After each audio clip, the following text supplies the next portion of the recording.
வணக்கம் ஜோதிடம் tax channel நேயர்களே. நான் உங்கள் அன்பான சயின்டிபிக் வேதிக் அஸ்ட்ராலஜர் அஸ்ட்ரோ அரஞ்சி பேசுகிறேன்.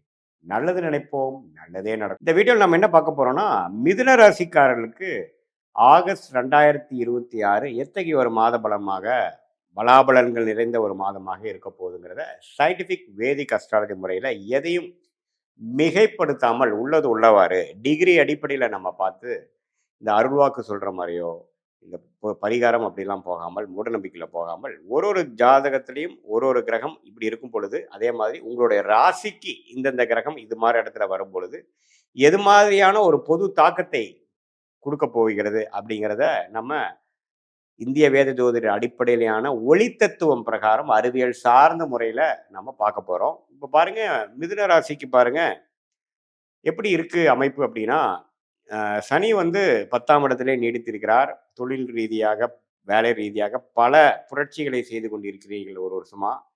பல முயற்சிகள் ஆகுது, சிலது பேக் ஃபயர் ஆகுது, சிலது ஜெயிக்கிறீங்க, சிலதெல்லாம் முன்னேற்றங்கள் நல்லா போகுது. அது மாதிரி விஷயங்கள் கொடுக்கக்கூடிய சனி 10ல நீடித்திருக்கிறார்.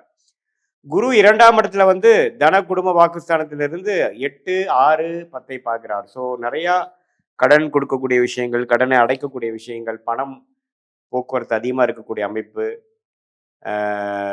வருமானம் வந்து பல வகையில் வரக்கூடிய அமைப்பு, அதே சமயத்தில் கொஞ்சம் தூர பிரதேசம், நிறையா டிராவலிங் கொடுக்கக்கூடிய அமைப்பு, வேலை மாற்றங்களை கொடுக்கக்கூடிய அமைப்பு, தொழிலில் நம்ம ஊக்கத்தோட அதிக முயற்சியோட நிறைய லாபத்தை எடுக்கக்கூடிய அமைப்பு, இது எல்லாமே வந்து கொடுக்கக்கூடியது இருக்கு. ஸோ இந்த குரு 2ஆம் இடத்துல இருக்கிறது அருமையான ஒரு விஷயமாக இருக்குது. அதே சமயத்தில் ராகு கேதுகள் பார்த்தீங்கன்னா, ராகு 9லும் கேது 3லும் இருக்கிறது ஓரளவுக்கு முயற்சிகளை எடுக்கக்கூடிய அமைப்புகள், அதுக்கு தகுந்த மாதிரி ஒரு பலன்களை எடுக்கக்கூடிய அமைப்புகள் தவறு இல்லை. இப்போ ராசியதிபதியாகிய புதன் பாருங்க, ஒரு 2 நாளுக்கு அப்புறம் உங்களுக்கு கடகத்துக்குள்ள வந்து ஆகஸ்ட் 2, 3லயே பார்த்தீங்கன்னா குருவோட சேர்றார். கிட்டத்தட்ட 3 வாரத்துக்கு குருவோட சேர்றது ராசியதிபதி அப்படி இருக்கிறது அருமை. ஸோ எப்போ வந்து ராசியதிபதி குருவோட சேர்ந்து 2ஆம் இடத்துல இருக்கும் பொழுது நல்ல பணம் வரவுக்காக சில யுக்தியான வேலைகள், கெட்டிக்காரத்தனமா சில முயற்சிகள் செய்கிறது, கெட்டிக்காரத்தனமா சில முடிவுகளை செய்வது, அது மூலமா பலன்களை பெறுவது, மாணவர்கள் நல்லா படிக்கிறது, பயங்கர மெமரி பவரை கொண்டு வந்து நல்ல ரிசல்ட் கொண்டு வர்றது, இது வரைக்கும் புரியாத விஷயம்லாம் கொஞ்சம் புரியுறது, வாழ்க்கையில நம்ம தெளிவு பெறுவது, நிறையா விஷயங்கள் முடிவெடுக்க முடியாத விஷயத்தையே டக்குன்னு முடிவு எடுக்கிறது. ஏன்னா புதன் வந்து குருவோட சேருது, சூரியனோட சேரும் பொழுது நிபுணத்துவம் பெற்று வாழ்க்கையில சில நல்ல ஒரு மேல்நிலையான சில அமைப்புகள், பல 6 மாசமா சில முடிவுகள் எடுக்க முடியாதவங்க டக்குன்னு எடுத்துருவாங்க. அடுத்த லெவலுக்கு போகக்கூடிய அமைப்புகள், கொஞ்சம் சொகுசா இருக்கக்கூடிய அமைப்புகள், ரிஸ்க்கை குறைக்கக்கூடிய அமைப்புகள், அதே மாதிரி இது மாதிரி ஐடி, சாஃப்ட்வேர், அக்கவுண்டிங், ஆடிட்டிங் அது மாதிரி லைனில் இருக்கிறவங்களுக்குலாம் நல்ல மேன்மை, நல்ல growth, டக்குன்னு ஒரு ஆஃபரு, டக்குன்னு ஒரு ஆப்பர்ச்சுனிட்டி, இது வரைக்கும் புலப்படாத விஷயங்கள் புலப்படுதல், இது மாதிரி பல நல்ல விஷயங்களை கொடுக்கக்கூடிய ஒரு அமைப்பாக ராசி அதிபதி குருவோட சேர்க்கறனாலையும் சூரியனோட சேர்ந்து எந்த விதத்திலும் தவறான ஒரு சனி செவ்வாய் பார்வையில் இருக்காதனால மூளை நல்லா வேலை செய்யும், நல்லா சுறுசுறுப்பாக இயங்கக்கூடிய அமைப்புகள் இருக்கு. மாசத்தின் கடைசி 7 நாளுக்கும் பார்த்தீங்கன்னா அவர் சிம்மத்துக்கு போறாரே ஒழிய அதுவும் தப்பு இல்லை. ஸோ ஓரளவுக்கு ராசி அந்த மிதுன ராசிக்காரர்கள் அலர்ட்டா இருக்கக்கூடிய அமைப்பு, வாழ்க்கையில் என்னென்ன செய்யணுமோ ஒன்று விடாமல் அடுத்தடுத்து செய்து லேசினஸ் என்று சொல்லப்படுகிற அந்த சோர்வு, மனசோர்வு, சோம்பேறித்தனம் இதெல்லாம் கொஞ்சம் குறைத்து சுறுசுறுப்பாக இயங்கக்கூடிய ஒரு மாதமாகவும், சில விஷயங்கள் வாழ்க்கையில பெறக்கூடிய ஒரு மாதமாகவும் இருக்கு. சுக்கிரன் 4ஆம் இடத்திலேயே நீடித்திருக்கிறது நல்ல அமைப்பு தான். இது மாரி வீடு, வண்டி, வாகனம் விஷயத்துல கொஞ்சம் கேர்ஃபுல்லா இருக்கணும். ஏன்னா, சுக்கிரன் சனி பார்வையும் பெற்றிருக்கிறார், செவ்வாய் பார்வையும் பெற்றிருக்கிறார். ஸோ வீடு, வண்டி, வாகனம், தாயார் விஷயத்துல கொஞ்சம் கேர்ஃபுல்லா இருக்கணும். கொஞ்சம் வண்டி சேதாரமாக இருக்கோ, அது மாரி விஷயங்களோ, அது மாரிலாம் இருக்கு. ஸோ கொஞ்சம் எல்லாத்துலேயுமே வந்து நீங்க ஒரு வீடு, மூ வண்டி இது மாரி இம்மூவபிள் ப்ராப்பர்ட்டீஸை கொஞ்சம் கரெக்டாக மெயின்டைன் பண்ணிக்கங்க.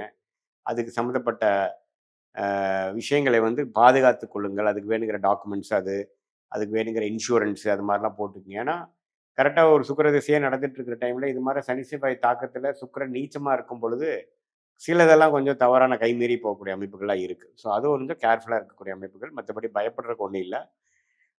கடன் வரும், அடுத்தவங்களோட பணம் வைத்து நீங்கள் சம்பாதிக்கக்கூடிய அமைப்பு, ஒரு கடன் வாங்கி ஒரு கடன் அடைக்கக்கூடிய அமைப்பு, அது மூலமாக ஒரு பிஸ்னஸ் ஆரம்பிக்கக்கூடிய அமைப்பு, அது மூலமாக லாபம் பெறக்கூடிய அமைப்பு, இடம் மாற்றங்கள், ஒரு நாடு வெளிநாடு போகணும்னு நினைக்கிறவங்க வெளிநாடு போயிட்டு வர மாதிரி ஒரு அமைப்பு, விசா படிக்கிறதுக்காக போறவங்களுக்கு டக்குன்னு விசா கிடைக்கக்கூடிய அமைப்பு, விளையாட்டுத் துறையில இருக்கிறவங்களுக்கு நல்லா டிராவலிங் ஆகக்கூடிய அமைப்பு, இந்த வெளி மாநிலத்தை போகக்கூடிய அமைப்பு, ஷேர் மார்க்கெட்ல நல்லா போட்ட காசு வந்து ப்ராஃபிட் எடுக்கக்கூடிய அமைப்பு. இது எல்லாமே அந்த 8ஆம் இடம் வலுக்கிறனால ஒரு நல்ல அமைப்பு இருக்குங்க. ஸோ பேச்சு மூலமாக பொழைக்கக்கூடியவர்கள், சொல்லிக் கொடுக்கும் வேலையில இருக்கிறவங்க, இது மாரி கன்சல்டிங் வேலையில இருக்கிறவங்களுக்கெல்லாம் நல்ல முன்னேற்ற பாதை அமைக்கக்கூடிய ஒரு காலகட்டமாக இந்த ஆகஸ்ட் 2026 மிதுன ராசிக்காரர்களுக்கு எல்லாமே ஓவராலா தொழிலா இருந்தாலும் சரி, அவங்களுடைய அந்தஸ்தா இருந்தாலும் சரி, அவங்களுடைய வருமானம், பொருளாதாரமா இருந்தாலும் சரி, இன்னும் கொஞ்சம் கடன் முழுசா முடிக்க முடியலனாலும், அடுத்த ஸ்டேஜ் நல்ல ஏர்னிங் இன்க்ரீஸ் பண்ற மாரி சில விஷயங்கள்லாம் வந்து பாசிட்டிவா நம்ம செய்து, ஒரு ஃபியூச்சர்ல நம்ம லாங் ஸ்டாண்டிங்கா நம்ம ஜெயிக்கிறதுக்கு வேணுங்கிற ஃபவுண்டேஷனை செய்யக்கூடிய அமைப்புகள நிறைந்ததான ஒரு மாதமாக மிதுன ராசிக்காரர்களுக்கு ஆகஸ்ட் 2026 இருக்கு. இது பொதுவான பலன்களே தவிர, உங்களுடைய ஜென்ம ஜாதகத்துல எது மார தசாபுக்திகள் போய் கொண்டிருக்கிறது, நீங்க எந்த லக்னத்துல பொறந்தீங்க அப்படிங்கிறத திருக்கணித பஞ்சாங்கத்துல உங்க பிறந்த தேதி, பிறந்த நேரம், பிறந்த ஊரை வைத்து நம்ம போட்டு பார்த்து,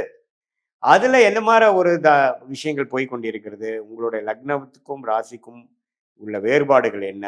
எந்தெந்த கிரகம் அதிகமான வலிமையாக இருக்கிறது? இப்ப நம்ம பேசிட்டு இருக்கக்கூடிய தச புக்தி நாதன்கள் வந்து கோச்சாரத்துல எப்படி இருக்குங்கிறதை முதல் சொன்ன பொது பலனையும் சேர்த்து வைத்து பார்க்கும் பொழுது உண்மையுமே அடுத்து வரக்கூடிய ஷார்ட் டேர்ம் என்ன, லாங் டேர்ம் என்ன, எது மாதிரி விஷயங்கள் நமக்கு தென்படுகிறது, எது மாதிரி விஷயங்கள் நம்ம வந்து சூஸ் பண்ணலாம், எது மாதிரி விஷயங்கள் நம்ம சூஸ் பண்ண வேண்டாம், எப்படி பண்ணா நம்ம ஜெயிக்க முடியும், எந்த துறை நமக்கு சாதகமா இருக்கு, எந்த காலகட்டத்துல நமக்கு நிவர்த்தி வருது, எந்த காலகட்டத்துல நமக்கு கடன் அடையுது, எந்த காலகட்டத்துல நமக்கு வந்து வம்பு வழக்குகள் பிரச்சனையை நீங்கி கொஞ்சம் பிரச்சனை இல்லாத வாழ்க்கையா நம்ம வாழ போறோம். எப்போ நமக்கு next level of changes in job, next level of progress in business, எப்போ நம்ம வந்து அடுத்த லெவலுக்கு போக முடியும், வெளிநாடு வாய்ப்புகள் எப்போ, வேலை வந்து தேடிட்டு இருக்கிறவங்களுக்கு வேலை எப்போ கிடைக்கும், அது மாதிரி விஷயங்கள் எல்லாம் உங்களுடைய ஜாதகத்துல தசா புக்தி அந்தர சூக்ஷமம் அடிப்படையில போட்டு அதுக்கு தகுந்த மாதிரி முடிவுகளை நம்ம சயின்டிஃபிக் வேதிக் அஸ்ட்ராலஜி முறையில் நம்ம ஜோதிடம் பார்க்கும் பொழுது எடுக்கும் பொழுது உங்களுக்கே வந்து கிளாரிட்டியோட எப்படி போயிட்டு இருக்கு, நம்ம பாஸ்ட் லைஃப் எப்படி, இப்போ ப்ரெசென்ட் எப்படி போயிட்டு இருக்கு, அடுத்தது நம்ம எதை நோக்கி நம்ம வாழ்க்கையை நகருதுங்கிறத ஒரு கிளாரிட்டி தெரிஞ்சிட்டோம்னா கண்டிப்பா நம்ம போராட்டங்களை எதிர்த்து நம்மளுடைய பிரச்சனைகளை நாமளே எப்படி சந்திக்கிறது, எந்த நேரத்தில் எப்படி நம்ம வேகமா போகலாம், எந்த நேரத்தில் நம்ம கொஞ்சம் அடக்கி வாசிக்கலாம், இந்த மாதிரி கர்மா நமக்கு தெரியுதுங்கிறத தெரிஞ்சு அதுக்கு தகுந்தமான முயற்சிகளையும் வாழ்க்கை திட்டத்தையும் அமைக்கும் பொழுது தேவையற்ற பண விரயங்கள், தேவையற்ற சமய விரயங்களை தவிர்த்து வாழ்க்கையில் எப்படி எந்த நம்மளுடைய கர்மாவின் பலன்களை நாமளே தெரிந்து கொண்டு தேவையற்ற ஒரு எதிர்மறையான விளைவுகளை தவிர்த்து வாழ்க்கையில் எளிதில் வெற்றி பெற முடியும் என்று சொல்ல விரும்புகிறேன். மீண்டும் மற்றொரு காணொளியில் சந்திப்போம். நன்றி, வணக்கம்.